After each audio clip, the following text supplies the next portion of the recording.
Hello and welcome to another episode of Red Wolf Roundtable. I'm Jacob Gator. This is my good friend and colleague, Mr. Caton Marsh, and we are here to bring you all things Red Wolf sports, talking about the end of basketball season, potentially, for the Red Wolves. Sun Belt Conference Tournament didn't really go the way that either team wanted it to go, but you know, there still might be a chance for an invitation to a certain tournament for some of these teams. Baseball, you know, they took a trip to Tulsa out to Oral Roberts. Two of those games didn't really go quite as they wanted it to go either, but they pulled together and won the last one, and then they got a big win at Little Rock this week. So we'll talk about that when we come back here on Red Wolf Roundtable. Stay tuned for the episode.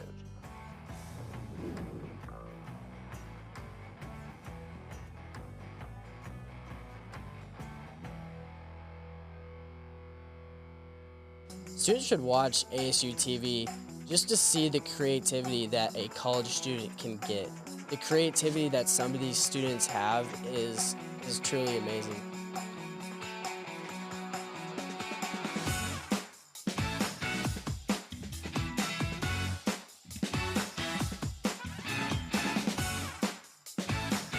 Getting that experience can really just take you further, and I feel like our program does that for a lot of students.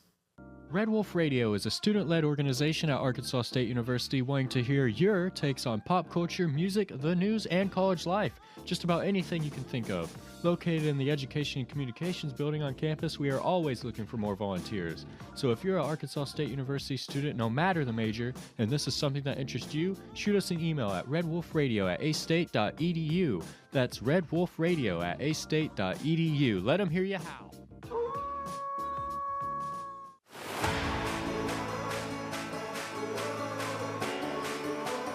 I think one of the things I learned at Arkansas State was life is 10% of what happens to you, 90% of how you respond to it, and that's just something that I live by. A-State is home, and they're going to treat you like you're a part of the family.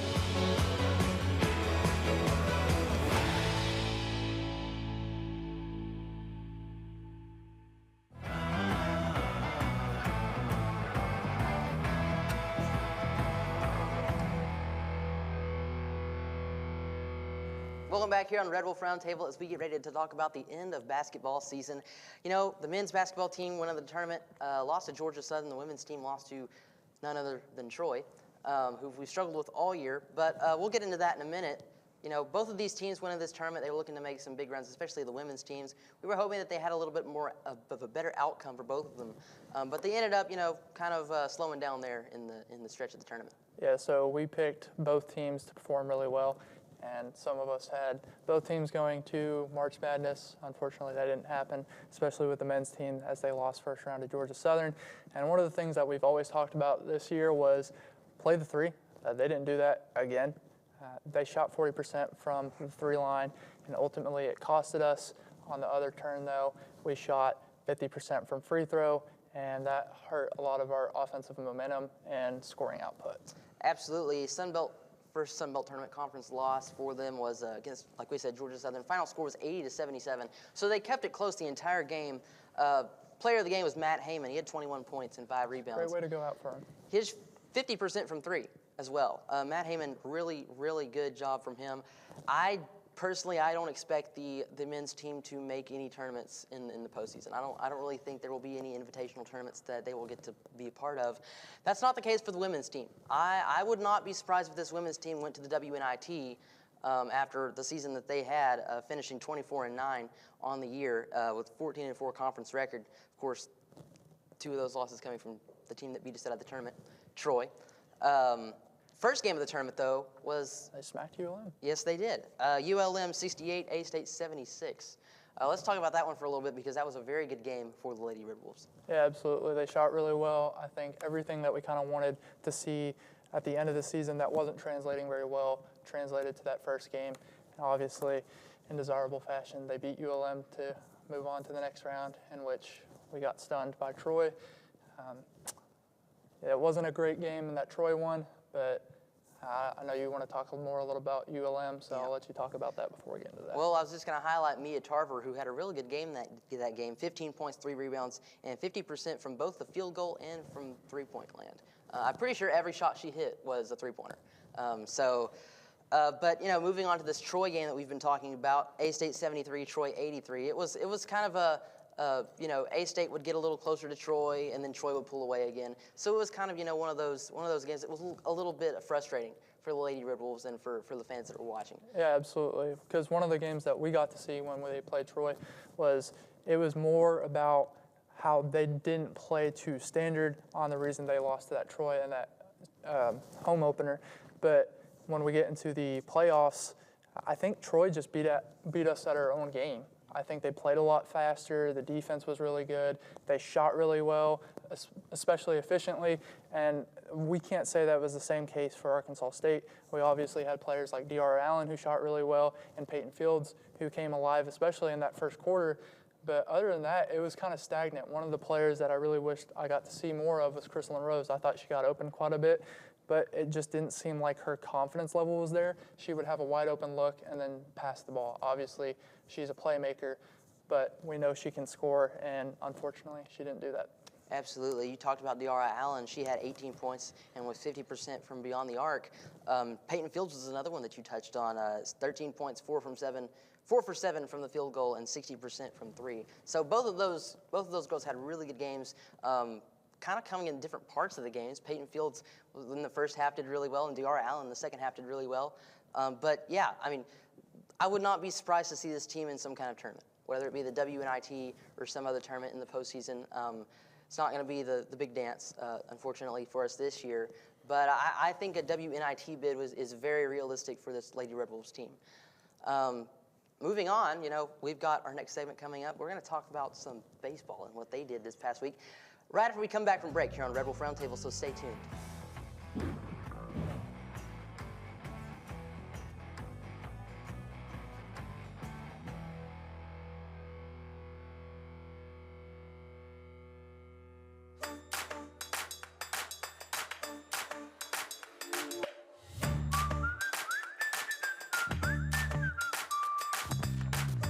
Well, I've got news for you.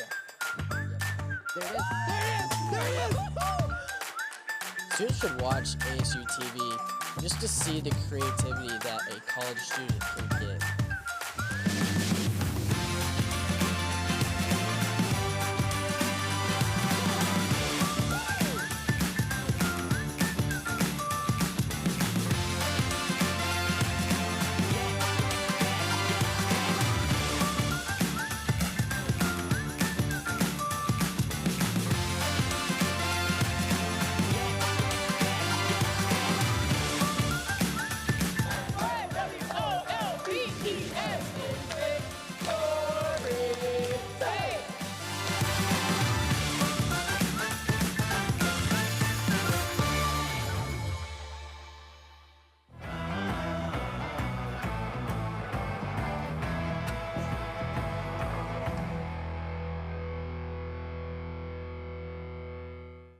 Welcome back as we are here to talk about some Red Wolves baseball with somebody who was there in Tulsa this weekend.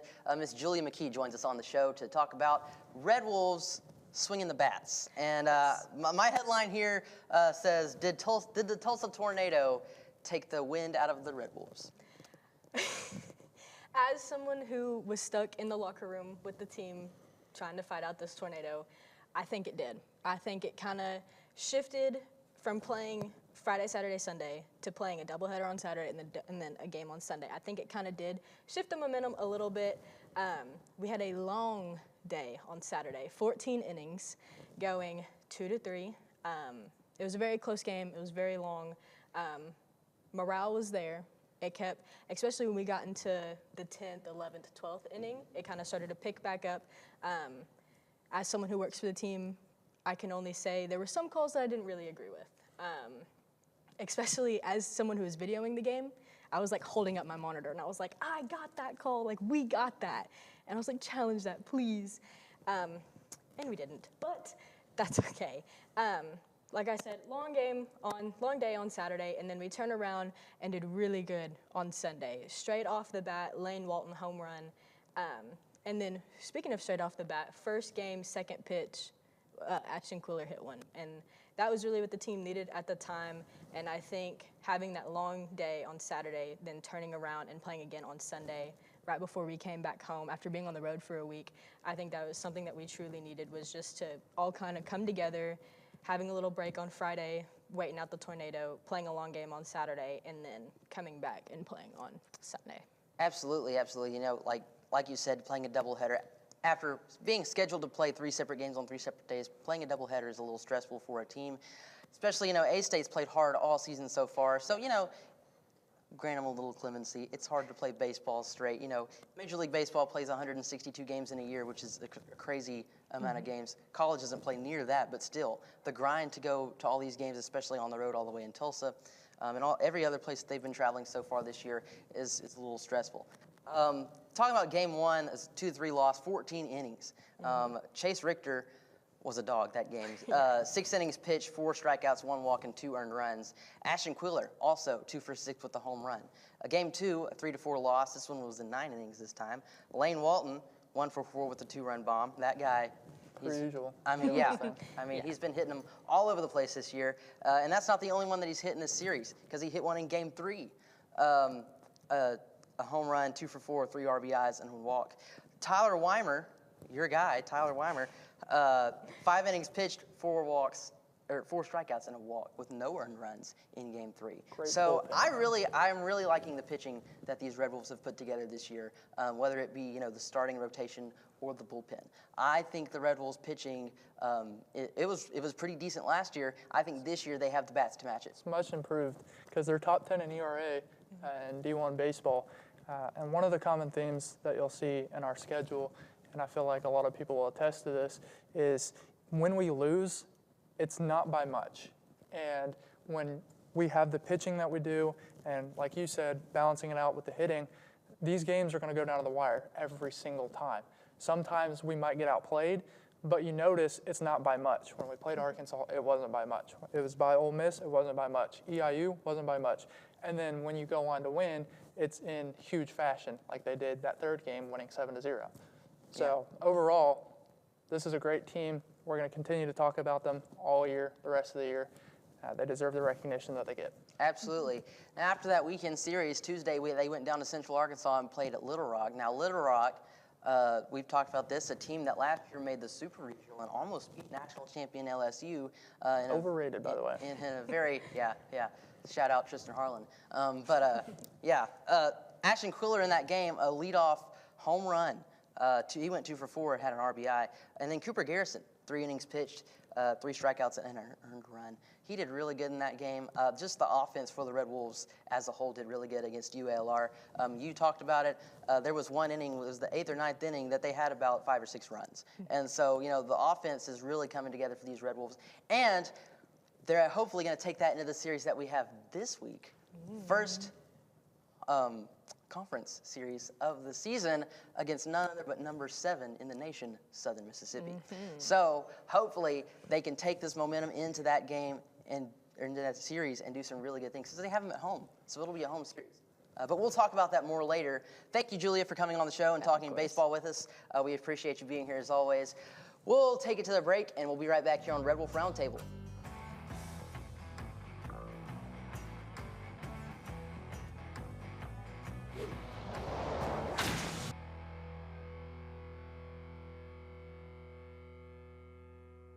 Students should watch ASU-TV just to see the creativity that a college student can get.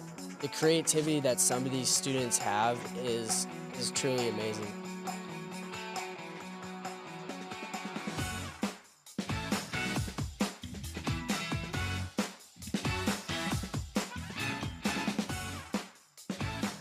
Getting that experience can really just take you further, and I feel like our program does that for a lot of students. Red Wolf Radio is a student-led organization at Arkansas State University wanting to hear your takes on pop culture, music, the news, and college life. Just about anything you can think of.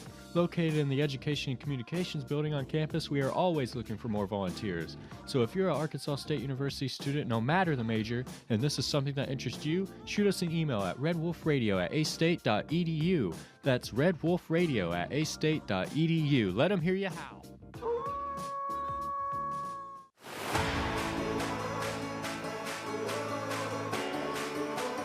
I think one of the things I learned at Arkansas State was life is 10% of what happens to you, 90% of how you respond to it, and that's just something that I live by. A-State is home, and they're going to treat you like you're a part of the family.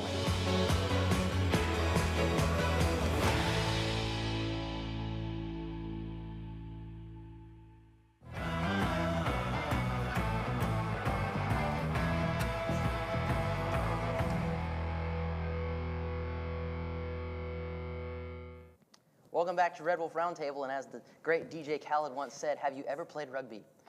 That's the question that we're asking today, and this guy has played rugby. This is Tiernan O'Manion. He is part of the A-State rugby team. They have a very big match coming up this week, and it's refreshing to cover a sport that we don't usually talk about. It's nice to know new things. So tell us a little bit about yourself, and tell us, about the sport of rugby, because a lot of our viewers probably don't know much about it. Of course. Well, thanks for having me, guys. So yeah, my name's Tiernan. I'm a junior here at A-State. Come from London, if you can tell by my accent. And yeah, I've been playing rugby pretty much my whole life, and I love being a Red Wolf. Absolutely, yeah. All right. Well, rugby, it's 80 minutes of just gladiators going at it, passing, kicking, tackling, all of that. It's just a great clash. I'm surprised it's not bigger over here in America. You guys love your American football, but we take away all the pads, all the breaks. We're attacking, we're defending. It's just an amazing sport. Yeah. I was going to ask you, how many times do you get people comparing it to American football here? Oh, almost every day. Yeah, I'd say, yeah. It's like, I feel like when you have to, make people understand, oh, well, it's like this in football. Like, Literally. Yeah, because the few matches that I've watched, it's kind of like, it's a little bit the same, but a lot different. Oh, definitely. But yeah, so tell us about this upcoming match. Penn State, they're obviously, it's a big deal, a really big deal for this team to go against Penn State, who's, I guess, a powerhouse in rugby and a lot of things. Really, they're a very big university here in the U.S., but tell us about this match that's coming up. Well, it's a big game, obviously. It's a top 15 clash. We're ranked 7th in the nation right now. They're ranked at 13. It's, I believe, the first time Penn State is coming to Jonesboro for any sport, so it's obviously a really big thing. Their head coach used to play for A-State, so he really wants to get a number on us. We're not going to let that happen, obviously. We played them in the bowl game last year. We beat them, and yeah, we're hoping to make a big statement in the lead up to playoffs. So yeah, last home game, so big senior spotlight for the boys. Captain Warwick, James, Braden, Ludi. 4 boys that are putting their lives on the line one more time here at the Swamp on Kirkby Field at A-State. Yeah, absolutely. And what time is this game? 12 o'clock Saturday, so be there. All right, be there at noon on Saturday. Like you said, the last home game for this Red Wolf rugby team. And go watch something that you've never seen before. Exactly. If you've never It's watched really good, too. Yeah, it is. They are. They're really good. I've watched them, I think, once or twice this season, and they have done phenomenally. So, like you said, 7th in the nation in rugby. So go out and watch this Red Wolf rugby team kick some tail of Penn State, hopefully. And thank you for coming on the show today, Tiernan. It was an honor to have you. And thank you to all of you for watching this segment and for helping us shed some light on rugby and Tiernan and his team. So we'll be right back here on Red Wolf Roundtable to talk about a preview in the sports coming up this week. Stay tuned.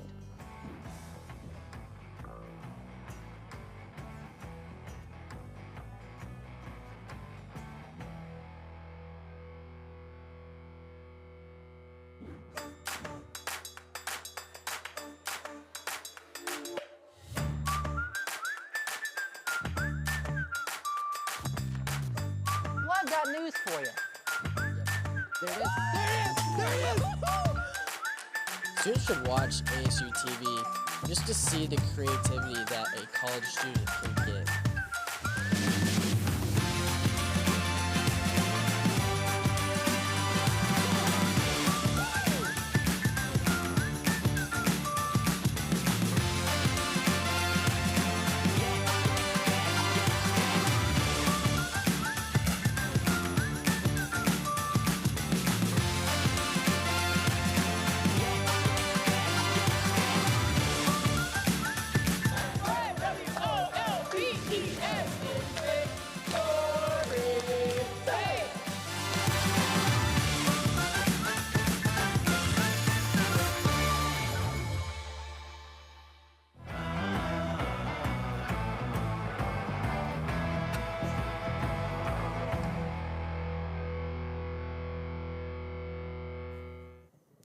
Welcome back to Red Wolf Roundtable, here to wrap up the show talking about some things that are coming up this week. And it's mostly baseball. We've already hinted at it. Really big series for the Red Wolves as they take on Southern Miss, ranked number 7 in the nation, by the way, at home here in Jonesboro. So be sure to go out and watch that. It's going to be a really good series, hopefully, you know. But talking about what we're bringing into this series, we said the bats are flying. That's very true. It was very evident of that in Little Rock on Tuesday. That's the phrase of the year, I think. I think it is, yes. Bats have been flying consistently this year, and that's kind of the opposite of what we had last year. Bats weren't really consistent last year, so it's really refreshing to see that this year. What can we expect from this Southern Miss versus Arkansas State series? Absolutely. We are seeing a whole new team compared to what we talked about in last year. The bats are flying. So top to bottom, we have everybody that can make great contact. And we didn't see a lot of power hitting last year. This is a whole different story this year. You got Quiller. Quiller's been amazing in power hitting, and we didn't get to talk about Quiller in the power hitting spot last year. You got Lane Walton, who's been amazing, obviously. We can talk about him for as long as the show goes on with his 10 home runs. Evan Griffiths doing his thing. And there's so many more that we can truly talk about. Exactly. Yeah. So when you talk about the difference between last year and this year, and I think it's the power hitting style. There's a lot of extra base hits that we weren't seeing before, a lot of stuff leaving the park. There's not a lot of singles, but we can still get on base. That being said, we switch it over to the rotation. It was iffy last year. That hasn't been the case this year. I think our starters have played really well. The bullpen has played amazing, top to bottom. When they come in, you know what you're going to get from them. They're going to strike people out, and they're not going to give up a lot of runs. So Southern Miss, great team, powerhouse, as you said, but this is totally different compared to years past. This is a team that will be in the top 25 here soon. And when you have a coach like Mike Silva. Absolutely. Coach We love of the year. Coach Coach of the year. Sunbelt Coach of the Year. You mark my words, he's going to be. Yes. Mike Silva's done great things. This is the Southern Miss team that comes in after some really big wins. They beat Ole Miss. They beat Mississippi State. They beat several big schools this year, big powerhouse baseball schools. This is a really good team. They're not 7th in the nation for no reason like Arkansas is. But, you know, it'll be a spectacle for sure. And now let's talk about something else. You talked about the pitching. I want to highlight that this pitching staff is 10th in the nation right now in Division I baseball in ERA. That's a pretty big deal. I don't think we've seen a pitching staff like this at Arkansas State in a long time. I don't think we've seen a baseball team like this at Arkansas State in a long time. So it'll be very interesting to see what this series brings. Moving forward beyond that, this next week on Tuesday, they go to Missouri State and take on the Bears. I'm really not concerned about that game. But especially if we perform this weekend. Right, exactly. But I could be wrong. I think if we perform this weekend, it'll go good for us. If we don't perform this weekend, I think it'll go better. Because then everybody, chip on your shoulder. Everybody on the Red Wolves team is going to be mad, and they're going to want to hit some baseballs really hard. So I think Missouri State's not that big of an issue. But I kind of said the same thing about Oral Roberts last week, and so I don't want to, you know, knock on wood. You know, I don't want to jinx the whole thing. I mean, overall, they didn't play that well. But that being said, I think one of the things that we really need to highlight is showing up to these games. We had a record attendance. I don't know if we mentioned that last week at UAPB, where we had 1,300 fans, and it was filled from top to bottom and on the sides of the walls. It was a great atmosphere to be a part of because the fans were in it. They were excited to watch some baseball, and when you got an offense like Arkansas State, it reciprocates very well. That being said, they didn't follow it up that Sunday as it was pretty bare. So if you want a team and a new stadium, you have to show up. You have to support the team. Please do it. This team's great. And if you show that energy into a baseball team like this, it can stick around for years to come. So you got to show up. If you can have 1,300 fans for a game against UAPB, then you can have at least 1,500. More than that, 1,500 minimum for a game against the number 17 in the nation. So, I mean, I'm looking forward to this series. I think it's going to be great. I think everybody else in Jonesboro should think it's going to be great too. Talk about some team leaders real quick. Batting average, Ashton Quiller. He's batting 347 right now. That's why he's the one-hole. Doing really good. Yeah, leadoff batter. He's also leading the team in hits with 26. Now, home runs, Lane Walton with 10. He's tied for 4th in the nation right now in home runs. And he's also leading the team in RBI with 30. And then going to some pitching, the guy who's heading this phenomenal pitching staff is Mr. Tyler Weimer. He's got a 1.17 ERA so far this season. Give him his flowers. Give him his That's flowers, amazing. absolutely. And then Chase Richter has 23 strikeouts. So we've got some dogs on this team. So you better go out and watch those Red Wolves play this weekend because you best believe they're going to play hard. So that's all that we have today on Red Wolf Roundtable. We thank Julia and Tiernan for being here on the show with us today and all of the wonderful people that have helped us put this show together. Our production crew, I believe that's production 3 class, yeah, or just sports programming or sports production class, yeah. I can't remember the name of the class, but they're here, and we're part of that class too. So thank you all for coming out and helping us. Thank you for watching the show today here on Red Wolf Roundtable. Stay tuned for next week's episode. Wolves up.